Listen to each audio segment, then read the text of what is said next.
Bagaimana contohnya? Nah, ini ada contohnya. Kita bisa melihat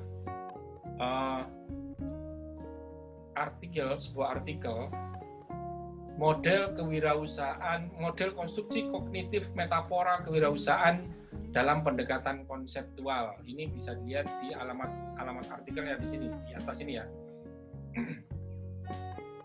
Pengetahuan kewirausahaan, saya kutip sedikit, saya sambil jelaskan sedikit. Pengetahuan kewirausahaan merupakan taksonomi yang memiliki konstruksi yang kompleks dan luas. Jadi kalau kita ngomong pengetahuan kewirausahaan adalah suatu hal yang sangat kompleks dan luas. Kompleksitas dan keluasan pengetahuan kewirausahaan membutuhkan penyederhanaan konstruk untuk mencapai efektivitas pada sasaran kognitif yang dapat dipedomani sebagai learning outcome. Ini artinya karena luasnya kewirausahaan itu, sedangkan waktu mengajar kita, baik itu di tingkat SLTA maupun di perguruan tinggi, waktu yang sangat terbatas, maka harus ditemukan konsep pendekatan kewirausahaan yang paling sesuai. Tujuan artikel ini untuk memodelkan secara konseptual bagaimana konstruk atau konstruksi dan proses kognitif pengetahuan kewirausahaan dalam pembelajaran pada level pendidikan tinggi. Dia ingin tahu bagaimana sih model pendekatan kewirausahaan yang paling sesuai untuk level pendidikan tinggi. Yang ini ujung-ujungnya yang dia biru ini, mereka fokus pada 5 aspek, yaitu pengenalan peluang, eksploitasi peluang, inovasi, proaktif, dan risk taking atau kemampuan untuk mengambil risiko. Ini konsep yang pertama, saya akan tunjukkan. Di penelitian yang lain, model konseptual intensi berwirausaha pada sistem informasi, ini Heru Purnianto Cahyono, bisa diakses di alamat jurnal ini. Ini abstraknya saya bacakan ya. Tujuan studi pustaka ini adalah menyusun model dan sejumlah proposisi di dalamnya terkait dengan intensi individu memutuskan berusaha berbasis pada penggunaan teknologi informasi, berbasis pada modifikasi TPB, Theory of Planned Behavior, and TAM, Theory of Accepted Model. Studi ini mengkonstruksi model intensi berwirausaha berbasis teknologi informasi. Jadi ada banyak pendekatan konsep untuk bagaimana mengajarkan kewirausahaan yang luas dan kompleks dengan waktu yang sangat terbatas. Jadi ada dua artikel yang saya tunjukkan memiliki 2 konsep yang berbeda. Nah, gap konseptual ini, dari situ kita akan melihat adanya perbedaan konsep yang disampaikan A dan B. Maka dari situ kita akan masuk dengan penelitian kita sendiri setelah kita melihat ada celah penelitian dari kedua konsep tersebut. Contohnya, menemukan konsep yang bermasalahkan. Jadi kewirausahaan adalah ilmu yang kompleks dan luas. Menemukan gap, banyak konsep ditawarkan agar bisa mengajarkan kewirausahaan agar tepat mencapai sasaran sesuai dengan outcome yang diharapkan, namun masih banyak kesulitan yang ditemukan pada banyak konsep yang ditawarkan.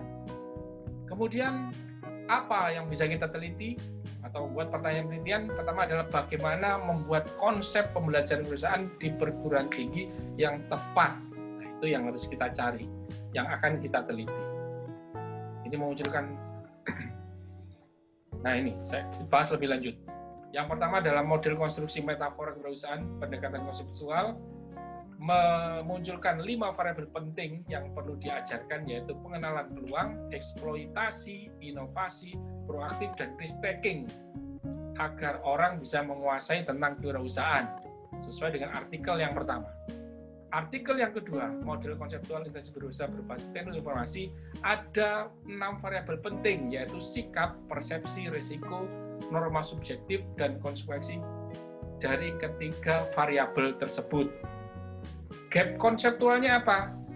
Ini, meluruskan perbedaan kedua penelitian tersebut tentang pemahaman, pengertian, dan persepsi tentang konseptual model kewirausahaan. Konseptual mudah sekali berbeda karena berada di level abstrak. Peneliti dapat membangun sebuah definisi baru terhadap gap agar tidak ada simpang siur terhadap pemahaman konsep. Dalam hal ini model kewirausahaan. penelitian ini selanjutnya akan memberikan kontribusi dalam membangun ilmu pengetahuan tentang konseptual model kewirausahaan. Intinya adalah ada celah teori tentang bagaimana cara yang paling benar, cara yang paling tepat untuk mengajarkan kewirausahaan yang kompleks dan luas dengan waktu yang sangat terbatas kepada siswa atau kepada mahasiswa di perguruan tinggi. Itu. Kemudian kita akan belajar tentang gap empirical atau celah secara empiris. Apa itu celah empiris? Batasan dalam konteks pengambilan data. Batasan bisa jadi batasan umur, batasan pendidikan responden, tempat pengambilan data, waktu pengambilan data, dan lain sebagainya. Gap ini atau celah ini menimbulkan banyak penelitian yang bisa dilakukan. Saya ambil contoh artikel mempercepat pengembangan kewirausahaan di kota melalui program entrepreneurship intelektual. Ini yang sudah saya blok biru. Saya langsung ke permasalahannya. Salah satu solusi yang ditawarkan adalah melalui program entrepreneur intelektual atau EI yang dilakukan di jenjang pasca sarjana seperti yang dilakukan di Austria. Selanjutnya perlu dilakukan penelitian apakah solusi EI juga bisa diterapkan di kota Gresik.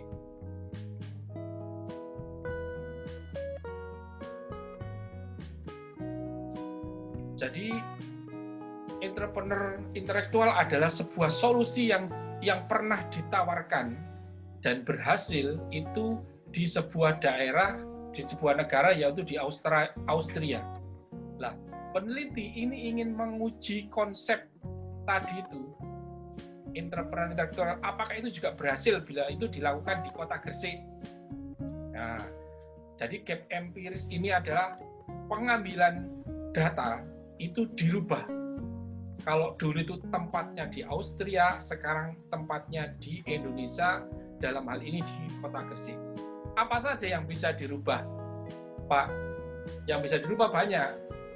Datanya, umur responden, tempat responden, waktu pengambilan data juga bisa diambil atau dibedakan.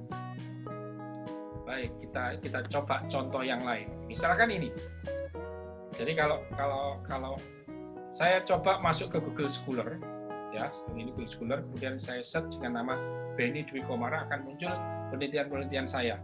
Ini salah satunya ini. Kita ambil contoh ini. Misalkan penelitian inkubator bisnis sebagai pendorong tumbuhnya wirausaha muda. Studi tentang suksesi kewirausahaan mahasiswa Universitas Muhammadiyah Gresik. Dengan gap empirical, apa yang bisa kita rubah, Pak? Ini objek bisa diganti dengan kalau ini saya menggunakan sampelnya adalah mahasiswa kewirausahaan Universitas Muhammadiyah Gresik, maka bisa diganti dengan prodi yang lain, misalkan prodi manajemen, prodi akuntansi, prodi teknik perkapalan, dan lain sebagainya. Itu satu, kalian bisa dengan judul yang sama, kalian bisa mengambil pada sampel yang berbeda, mengambil data pada sampel yang berbeda. Kemudian kalian juga bisa mengganti waktunya.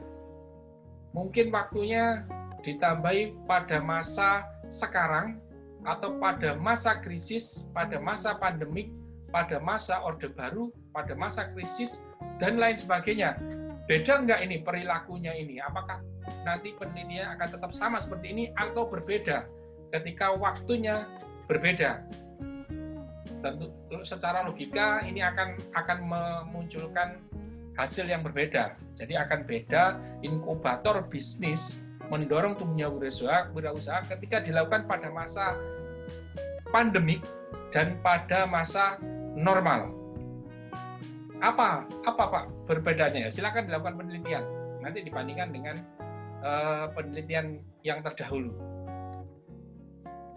Bisa juga untuk dirubah targetnya adalah tidak mahasiswa, tapi apa? Mahasiswa perempuan atau pengusaha perempuan. Jadi nanti fokusnya di womanpreneur. Oke, ada judul baru. Kemudian bisa Pak, tidak hanya pada pengusaha, tapi lebih spesifik lagi kepada para pemuda Pak. Ya, jadi youngpreneur bisa. Pak, ini penelitian seperti ini, tapi kita dorong inkubator ini kita dorong pada para petani Pak. Jadi petani kita kasih wawasan perusahaan supaya dia bisa meningkatkan penghasilan mereka. Jadi tidak hanya cocok tanam saja, tapi mereka juga bisa berdagang, berwirausaha dari hasil pertaniannya. Ya, bla bla bla, kamu ganti dengan petani-preneur nanti. Nah, itu bisa juga. Apalagi yang lain? Kita ambil contoh yang lain ya kita lihat. Nah, ini misalkan ada contoh artikel yang lain, penelitian yang lain, manajemen bisnis syariah berbasis kewirausahaan di Pondok Pesantren Mukmin Mandiri. Ya, ini saya lakukan penelitiannya dengan Pak Heri. Apa yang bisa diganti? Objeknya bisa diganti dengan pondok pesantren yang lain. Kalau ini menggunakan Pondok Pesantren Mukmin Mandiri, kita cari misalkan Pondok Pesantren Gontor, sama nggak kira-kira hasil penelitiannya? Atau kita ganti bukan pada pesantren, tapi kepada kelompok UKM yang ada di Kota Gresik, atau UKM di UKM binaan koperasi yang ada di Universitas Muhammadiyah Gresik misalkan. Kemudian objeknya sama, tapi waktunya diganti. Seperti tadi saya ceritakan, masa sekarang, masa krisis, masa pandemik, atau masa orde baru, atau yang lain. Momentum apa yang kalian bisa temui? Oh, momentum itu Pak, pergantian presiden. Nah, itu silakan diteliti. Ada nggak efeknya? Ada nggak perbedaan? Karena harus menjelaskan kenapa kok itu penting. Harus ada dasar teorinya juga.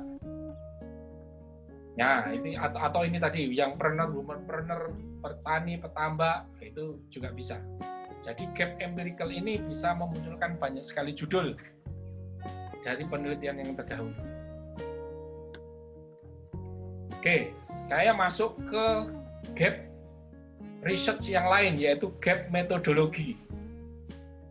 Sebuah penelitian ada keterbatasan metode yang digunakan dalam penelitian tersebut, sehingga menyisakan ruang untuk peneliti lainnya dengan menggunakan metodologi yang berbeda.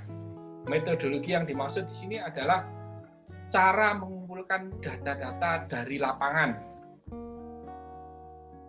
Ini saya ambil contoh sebuah artikel mengembangkan karakter jiwa kewirausahaan peserta didik SMK Negeri 1 Penukal melalui program marketing D. Metodologi yang dia gunakan adalah seperti disampaikan di sini adalah metodologi kualitatif. Oke, saya ambil yang lain. Yang lain ini artikel pendidikan kewirausahaan melalui pembinaan karakter bagi siswa sekolah kejuruan di Kota Surakarta. Ini artikel yang judulnya hampir mirip, hubungannya dengan pendidikan kewirausahaan, hubungannya dengan karakter siswa. Yang pertama tadi menggunakan metode kualitatif, sedangkan yang ini menggunakan pendekatan produktivistik, kuantitatif dan kualitatif. Dia menggunakan dua metode, kualitatif dan kuantitatif. Kualitatif dan kuantitatif. Apa itu kualitatif dan kuantitatif? Saya sudah jelaskan di video yang sebelumnya. Silakan dibuka bagaimana apa itu kualitatif, apa itu kuantitatif. Ini saya menunjukkan adanya beda. Nah, ini secara sepintas bisa ditunjukkan di sini. Kuantitatif itu konsep-konsep pokoknya selalu ada variabel-variabelnya yang dicari, ada variabel operasional, dia selalu melakukan uji reliabilitas, harus ada hipotesis, uji validitas, ada tingkat signifikansi, ada menggunakan alatnya itu, tools-nya yaitu statistik, dan selalu bisa direplikasi rumus-rumusnya ini. Direplikasi bagaimana? Dilakukan penelitian di tempat yang lain juga bisa dengan cara yang sama. Terus kualitatif hubungannya dengan pemaknaan. Dia harus memahami dengan cara apa? Dia masuk ke objeknya, dia menumbuhkan empati, dan dia mengikuti sehari-harinya seperti apa. Sehingga apa? Akhirnya muncul pemahaman, dan mereka akan melakukan analisis. Analisisnya kalau di kuantitatif menggunakan statistik, mungkin kalau ada softwarenya SPSS, tapi kalau kualitatif, toolsnya adalah kemampuan seorang peneliti untuk melakukan analisis. Dianalisa sama dia. Kemudian dia akan coba carikan teori yang relevan dengan hasil analisisnya itu. Jadi itu kuantitatif, ini kualitatif. Oke. Tadi saya sampaikan metodologi adalah cara mengumpulkan data di lapangan. Apalagi Pak yang bisa dipakai selain kualitatif, kuantitatif? Ini ada banyak, ada metodenya. Ada historis, ada deskriptif, ada korelasional, ada kausalitas, ada eksperimental, ada kausal komparatif. Apa ini? Saya sudah jelaskan di video sebelumnya. Silakan dibuka di video sebelumnya. Oke, kita sudah selesai. Saya sudah mengajarkan ada 4 tadi research gap. Ini sebagai sebuah kesimpulan ya. Yaitu yang pertama gap teoritis, ada gap konseptual, ada gap metodologi, dan ada gap empiris. Tadi juga saya sudah tunjukkan contoh-contoh menemukan judul yang baru atau adanya celah penelitian sehingga muncul judul yang baru, baik itu dari gap teoritis, gap konseptual, gap metodologi, dan gap empiris. Dari research gap ini mudah-mudahan akan mempermudah kalian untuk menemukan judul yang baru, sehingga kalian selanjutnya bisa membuat penelitian yang sangat berkualitas. Selamat menikmati untuk menjadi seorang peneliti. Mudah-mudahan apa yang saya sampaikan ini bermanfaat. Mohon maaf atas segala kekurangan. Saya akhiri. Assalamualaikum warahmatullahi wabarakatuh.